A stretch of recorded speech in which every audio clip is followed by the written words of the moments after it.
Hi guys, ఈరోజు chicken curry ఎలా prepare చేసుకున్నాం చూద్దాం. ఫస్ట్ చికెన్ మంచిగా 2-3 టైమ్స్ కడిగి పెట్టుకున్నాండి.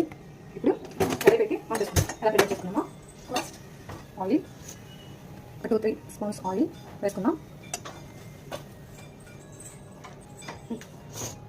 ఫస్ట్ హీట్ అయిపోయింది. సోంపు వేసుకుందాం. సోంపు వేయడం వల్ల మంచి ఫ్లేవర్ వస్తుందండి. చాలా అంటే చాలా బాగుంటుంది. ఇంకా ట్రై చేయండి. ఆనియన్ పచ్చిమిర్చి వేసుకుందాం. ఇంకా కొంచెం కరివేపాకు బాగా ఫ్రై అయ్యే వరకు వేయించుకుందాం. చూడండి కలర్ షేడ్ అయింది కదా. ఇప్పుడు చికెన్ కడిగి పెట్టుకున్నాం కదా, వీటిని పెట్టుకుందాం.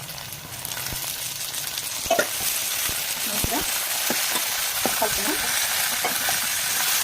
కొంచెం 1 స్పూన్ పప్పు, సాల్ట్, రుచి పట్ట వేసుకొని బాగా కలిపి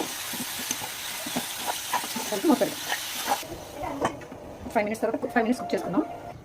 చికెన్ ఫ్రై అయ్యేలోగా మనం ఈలోగా అల్లం వెల్లుల్లి పేస్ట్ చేద్దాం. దీనికి కావాల్సింది 1 ఇంచ్ అల్లం వెల్లుల్లిపాయ ముక్కలు. రిచ్ టేస్ట్ వస్తుందండి కాజు వేస్తే. ఒక 4-5-6 వేసుకోవాలి. ఒక ఆకు, ఒక 4-5 లవంగం, 1 ఇంచు చెక్క, దాల్చిన చెక్క, 1 ఇలాచి, 1 అనాస పువ్వు అండి. ఇవన్నీ వేసి గ్రైండ్ చేసుకుందాం. మొత్తం చూద్దామండి. కుక్ అయిపోయింది చూస్తారా ఎంత బాగా కుక్ అయిందో. ఒకసారి కలుపుకుందాం. ఇప్పుడు గ్రైండ్ చేసాం కదా, అది వేసుకుందాం. చూడండి ఇంకా టమాటా కూడా వేసేసానండి. రిచ్ టేస్ట్ వస్తుందండి ఇలా చేసుకుంటే. ఫ్లేవర్ చాలా అంటే చాలా బాగుంటుంది. ఇదండి లోన్ ఇలా మధ్యలో పెట్టుకుంటాం. ఇది ఒక 5-10 మినిట్స్ అలా వదిలేస్తే మంచిగా ఆ మధ్యలో పచ్చి వాసన పోయేటట్టు బాగా ఫ్రై అయిపోతుంది. మూత పెట్టుకుందాం. ఎలా ఉందో చూద్దాం. చూడండి బాగా ఇందులో స్మెల్ కూడా చాలా బాగా వస్తుంది. ఇప్పుడు ఇందులోకి 1 స్పూన్ 1.5 స్పూన్ కారం, 1 స్పూన్ ధనియా పౌడర్, 1 స్పూన్ 1.5 స్పూన్ అనమాట కొత్త గరం మసాలా పౌడర్, కొంచెం చికెన్ పౌడర్ మొత్తం కలుపుకొని ఇంకొక 5 మినిట్స్ మూత పెట్టుకుని అలాగా ఉంచుతాం. బాగా మసాలా అన్నీ దానికి బాగా పడుతుంది. కొంచెం కరివేపాకు వేసుకొని మూత పెడదాం. ఒక 5 మినిట్స్ తర్వాత ఉంచుతాం.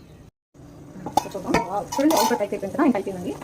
దాని కోసం కొత్తిమీర, కొంచెం పుదీనా. ఫ్లేవర్ చాలా బాగా వస్తుందండి. ఇప్పుడు అయిపోయిందండి.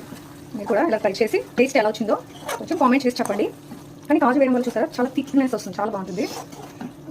Okay, thank you for watching.